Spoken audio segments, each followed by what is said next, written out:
Yeah, hi everyone and welcome to the latest soldering tutorial. And as always, thanks for tuning in and supporting my channel. Now this video is basically a follow-up video to one I posted about a year ago, showing how you can remove PCB headers and through-hole components like this 4-pin header here where the pins are quite spaced apart. Also this 10-pin header here using this great wire method trick. I'm going to show a few more examples after that. We'll finish with a 2-row, quite a large component, show you how you can drop them out really easy using the wire method trick. So I've had lots of great comments over the last year, so you haven't seen this trick in action and you struggle getting your through hole parts out your PCBs, hopefully this method can help you out. So what we'll do, we get straight on with this 4-pin header here, and here, hope you enjoy the video, and hopefully it can help you out in the future. So what we do, get straight on with that one now. Alright, so move on to the first header in these series of videos. Now, this wire trick is a really good method. Hopefully this video can convince you to give it a go. If you're struggling removing some of your through-hole parts, or even surface mount parts, I've done this with. Now, so I've turned the board over, so I've got this 4-way header to start with. Now this is one where the pins are quite spaced apart. Now, quite often people will try and just run this solder along all 4 at once and try and drop this out. So sometimes the pins can be pushed against the side of the barrel and it's really hard to get all the solder out, so when you tweak the component out you will sometimes take part of the barrel, which yeah, isn't a good idea when you've got maybe multi-layered boards. So I just find drop it out first and then clear the holes after. So yeah, this wire just gives you added heat right along all 4. Hopefully on this example should all melt together and the header should just drop out. So the first thing I've done, like I say, I've just literally formed a piece of wire into shape. Now I'm just going to get all the pins attached to this wire. This is just an old piece of earth cable. This is just one of the inner strands. I just find a copper wire, if you can get hold of it, is really, really good. Tin copper wires also okay. Just find this, just plain copper wire is slightly better. So what I'm doing is first is getting all 4 pins attached to the wire, and that's just basically the first stage in the process. Just getting them out around all them. That's all you're looking to do to start with. So I've got all 4 attached to the wire, now ready to get this dropped out. Right, so now we've got the wire attached to all the pins, and now ready for the dropping out stage. Now I've got some ground joints here, so basically I've just changed my iron tip for a slightly larger one. I've got the temperature set to about 330 degrees. It's leaded solder, so hopefully, yeah, this should drop out quite quick. So I'm just going to attach the soldering iron to the side of the wire, and the heat should go along the wire and melt all 4 joints at the same time. You may have to move your iron slightly along the wire.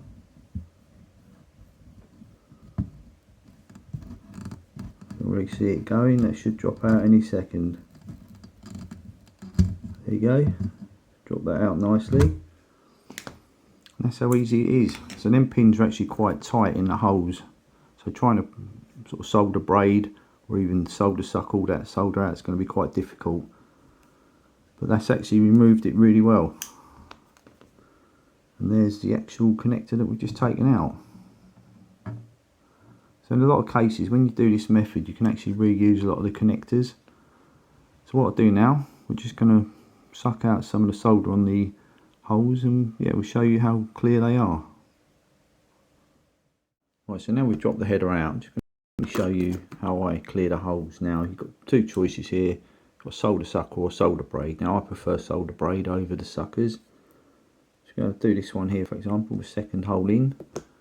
Now when I use solder braid I'll always add external flux to it. Just think it helps the solder flow up the braid so much quicker, and hopefully you'll see it working in this example. Now if you place it about there you're going to get 2 ways of the solder going, so you're going to double the distance, and so you should be able to get more solder off in one go. So you can see the solder travelling up the braid. It might take 2 attempts to get this out because there's a lot of solder in them barrels. So it's just going with one more, just again adds some flux to your braid. Then we just go back in with the iron and clear that hole out. Now it should be enough just putting it on the end on this one. You can see the solder going up the braid. Hopefully this time should get it, or maybe it might take 3 times. So it's quite a thick board, there's a lot of solder in that hole. Hopefully this time it should clear that out.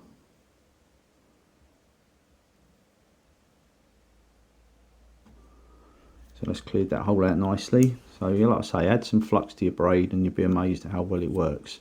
So what I'll do, I'll get the rest of these holes cleared off camera, and then I'll put some photos up of this finished board, and yeah, then we move on to the next header, which is a single row header. It's 10 pins, about 1.5 inches long, so we'll move on to that one now.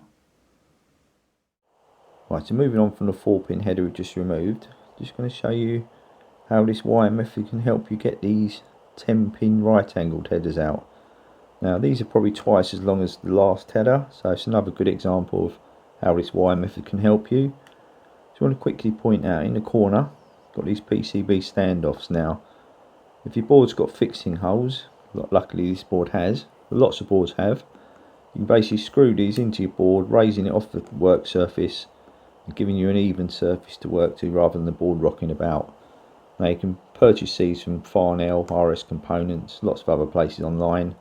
You get different thread sizes, different heights, you can assemble them together like I've done. They're just a great option to even up your board and get it off your work surface. So they're called PCB standoffs. Anyway, let's get straight on with removing this header now. Right, just quickly, before we do any soldering, this is all I use for the wire. It's basically just one of the inner strands of an old piece of earth cable, and this is going to do me a good job. The copper wire solders really easily, so if you can get yourself some of this, yeah, do you a good turn. Anyway, let's get the soldering done. Right, so let's get attaching these pins to the wire. Now, I'm just going to do one end, this end first. So I've got that attached, so just come to the other end, get that one soldered up, and just go down the line. Now this is quite an old board, so some of these solder joints will be quite old, so they probably need refreshing. It will just take a few seconds. So just go down the line, get them all soldered. So all you're looking to do, just join that wire up to that pin.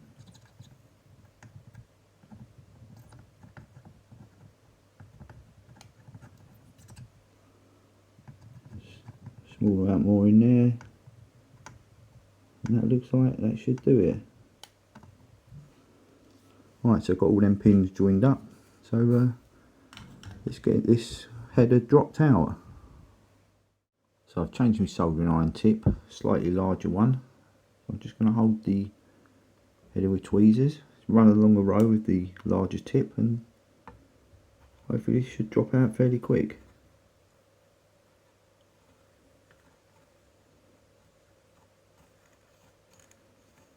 There you go, straight out. That's how easy it is. Now you've got to do is just clean these holes out, which I'll just do a couple of now. I'm just going to show you a really good trick how to make your own solder braid if you haven't got any. So we've cleaned some of these holes out with homemade braid. Just quickly how you can make your own solder braid. Now it's just an old piece of earth cable again. This is a fine stranded one. All I've done, stripped it off, twisted the strands together, flattened it, and then I've just added a small amount of rework flux within the strands. That's going to give you a great performing braid. So yeah, any fine stranded earth cable, you should be able to do this method. As long as you add some flux to it, you'll get a great result. Anyway, that's what I'm going to use now to clear 2 of them holes out. Right, so let's see this great braid in action. So just do this end one first. You see the solder travelling up the braid, up the strands. Just pull the braid away gently.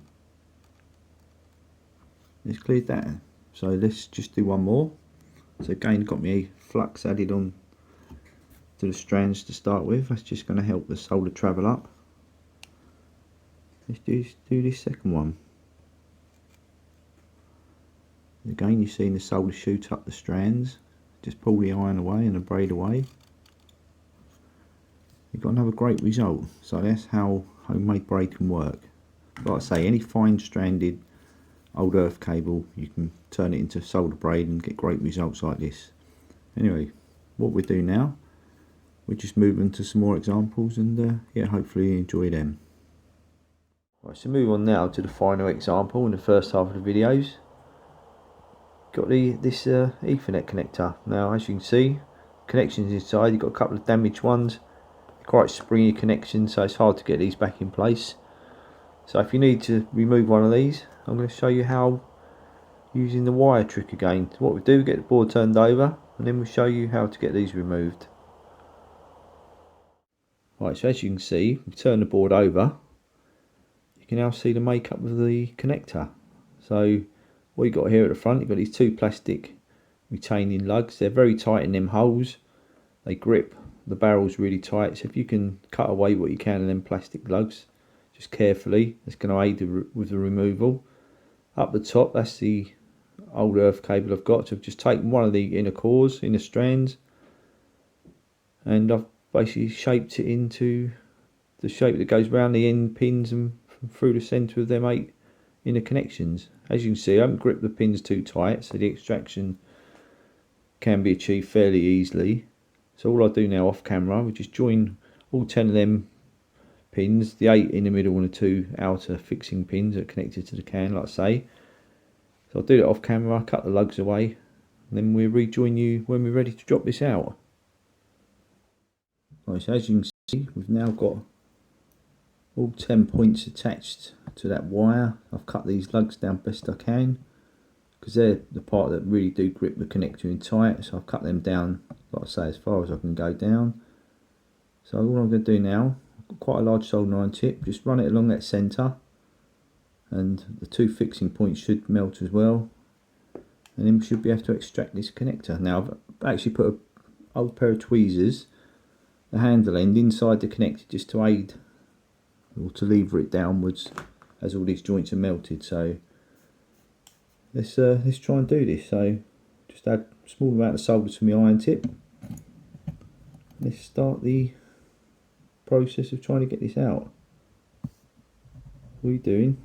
Run it along till it all starts melting. Shouldn't take too long. That's got it out already. So just got to flick that wire out of the way. What I'm going to do now, just move out the board out of the way. Bring the connector out. Got the connector underneath. Just going to pan over, and there it is. Blurry, but yeah, there you go, there's the extracted connector with no damage at all to the board, as you can see. So all we've got to do now, get them holes cleaned out. Just do a couple of these smaller holes, and I've added some flux to them. I've also added some flux to the braid. So we're going to try and get the solder to travel both ways by placing it about there, and we'll do this end hole. You should see the solder shoot up both directions. Give it a few seconds, pull your iron away slowly, and that's perfectly extracted all that solder. So just do one more hole. Right, so with this second hole, one next to the one I've just cleaned, place the braid right on the end. So we're only going to get half the distance of travel. So will we be able to do this in one go? So a few seconds, pull your iron away slowly. So no, we haven't got perfectly clear hole on that first extraction, so let's just try one more time. This is why I like to get the solder to travel in both directions. You get double the distance. So maybe we can get it this time. Let's pull that away slowly.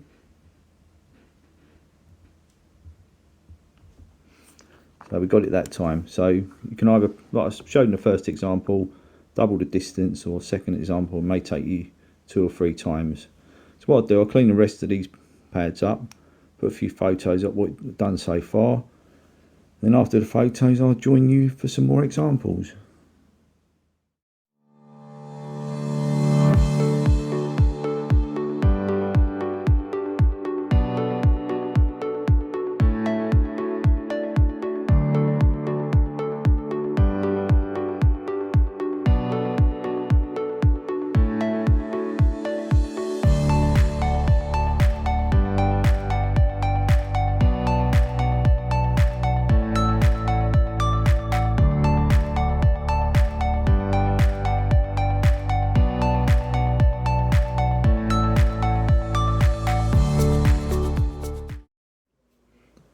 Right, so moving on now, come on to this 10-way right angle connector. Now, the reason I'm showing this one, directly above it, got this metal bracket, dead in line with the edge of the board.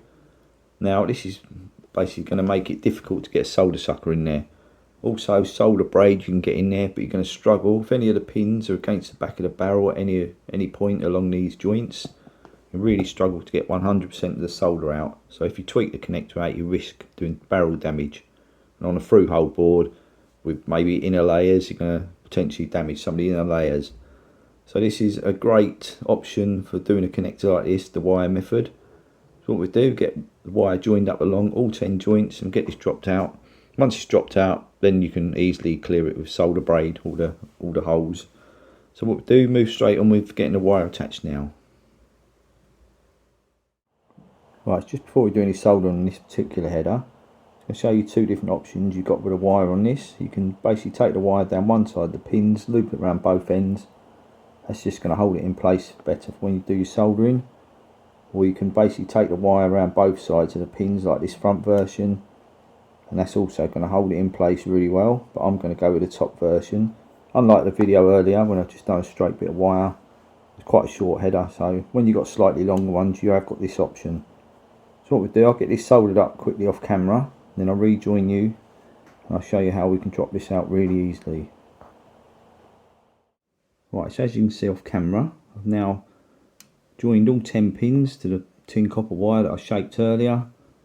Now all we've got to do now is lay, I'm actually changing my iron tip, I'm just going to lay a slightly larger tip right in the centre of the wire, and you should see all the joints melt at once and I should be able to take this header out really easily.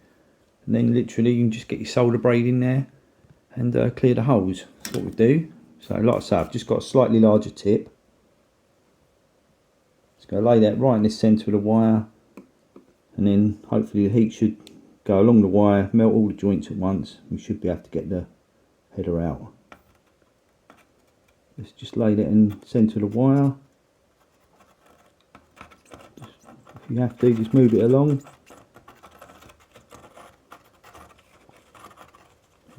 Header's already coming out, and that's got that straight out. So what we got to do now is clean off the excess solder, clean off the flux. You should get a decent result. So what I'll do, I'll quickly do that off camera and then I'll show you the end result. There's the end result. So you've got 10 pads, no damage at all, the holes are cleaned. Got all the excess flux off using Ultra Solve cleaning fluid. It's widely available on the internet from places like Farnell, RS Components, lots of other places. That's Ultra Solve. And that's the result we got. 10 perfectly flat pads, no damage to the board at all. The great thing is with this method, normally you can reuse the headers, for example, that you remove. And there's this one, got no damage at all to that 10-way header, perfectly reusable if you need to. So some people would have cut this off the board pin by pin, which is an option, but you can't always get to the pins on the other side. So if you get a scenario like this, you can't get to the pins, this is just just another method that may help you out in the future. So anyway, what we're going to do now, we're going to move on to the final component. It's going to be a 2-row larger component, so we'll do that one now. Right, so just to finish the video, just thought I'd go back in time. Now, I previously showed this removal of this relay in a previous video I did about 12 months ago. Lots of people have enjoyed this one, had lots of comments on this. It's a different method slightly, it's a really good method, and hopefully people who haven't seen this can help you out in the future. So what we do, we get straight on with showing this one again, and yeah, for all the people who haven't seen it, hope you enjoy this one. Right, let's finally move on to the last device in these videos. Got this rather large relay. Now this one's probably about 1.5 inches long. As you can see, sort of down the front you've got these SOT 23s, sort of 0805 resistor. So if you can sort of gauge sort of the spacing of them, the overall length of this, probably about 1.5 inches, like I say, end to end. So yeah, basically a lot of people would say, why not just sort of suck the solder from around the pins and drop the device? But it's pretty hard sometimes to get all the solder from around the pins. It's a lot easier to get all the solder out when there's no pins in the hole. So I like to drop the device out and then clear the holes out. So what we do, we turn the board over and then I'll show you the method to drop these out, and here hopefully sort of enjoy this one. Right, so as you can see, I've quickly turned the board over. You can see the 14 pins of the device. So you've got 7 this side, got 7 over this side. It's about 1.5 inches to 2 inches, like previously said, from this pin up to this pin. It's quite a large device. This is probably the sort of largest type I'd try with this method, the copper wire method. So yeah, anything sort of smaller than this with sort of similar pin layouts, even tighter pins, it's a good method to use. So what I've done off camera, I've quickly made a copper wire frame as in some of the other methods. So get that dropped in position. What you got to do then, like sort of previously shown, just join all the pins up to this wire, all 14 positions. And what I'm going to do here, I'm going to use 2 soldering irons. It's always worth getting yourself a cheap second iron. Definitely will be times when you can do with 2 irons. So basically what we do then, we hold 1 iron this side, 1 iron this side. The heat should travel right around the wire, melt the solder all at the same time, and the device should drop out. Now it's a lot easier to clean the holes out when there's no pins in them. So if the pin's against the edge of the barrel, it's hard to get all that solder out. So that's why I like to drop the device out and then clean the holes after. So anyway, what I'll do off camera, like I said, I'll just quickly get these all joined up and then I'll rejoin you sort of when we're ready to drop the device out. As you can see, I've joined all 14 pins up to the outer copper wire. So I'm going to bring the 2 soldering irons in now and yeah, try and drop this device out. Literally, I've added some flux, you will see a few fumes. You just got to go up and down the wire carefully. The heat should travel right along, the device should fall out. Just give it a little while. The heat's got to go through the barrels. There goes the device, it's gone out already. That's how easy it is. Hopefully you heard the noise of the device falling. So what I'll do, I'll just bring the device in actually. So you can see it, it'd be no damage to it. I'll just get this frame out of the way. I'll just leave it there, you see. So the device comes in. Hopefully I can sort of zoom into that and get that. So as you can see, got no damage at all on the device. You could probably reuse that, there's no damage at all to any of that. So that's how easy this method is. That's all I do. I'll clean these sort of pads up sort of soon and yeah, we'll basically put some photos up with the other side, the sort of board, so you can see there's no damage, but that's how what sort of great method it is. So like I say, this is probably the largest type of device I'd sort of use this method on. So anyway, I hope you enjoyed the videos, a few different methods there. Like I say, I'll clean this one up, put some photos up, this one and the others. And yeah, I'll see you in the near future for yeah, another soldering video. So anyway, thanks for tuning in, hope you enjoyed it, and I'll see you soon. Take care. Right, yeah, just basically before I do go, I just wanted to add this, just a quick sort of shot of clearing some of the holes out. When I sort of took it off, basically I couldn't sort of flick the frame off because the frame was basically stuck with flux. So you can see the sort of outer sort of image of the flux there. So basically I've already cleaned these 2 holes out, but I just thought I'd show you how I sort of quickly clean out.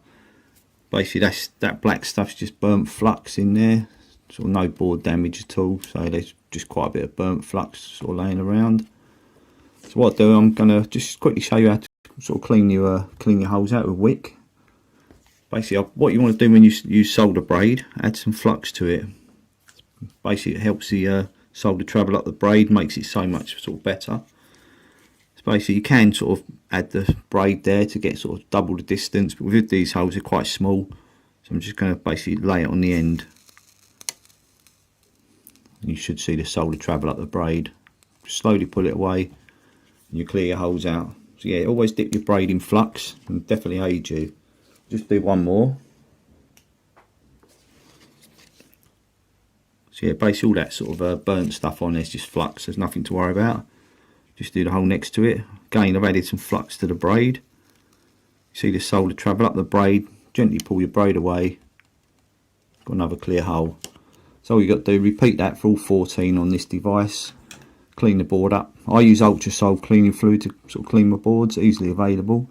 So anyway, this is finally where I do say goodbye. So what I do, enjoy the photos, and I definitely will see you again soon. Thanks again, and yeah, like I said, take care.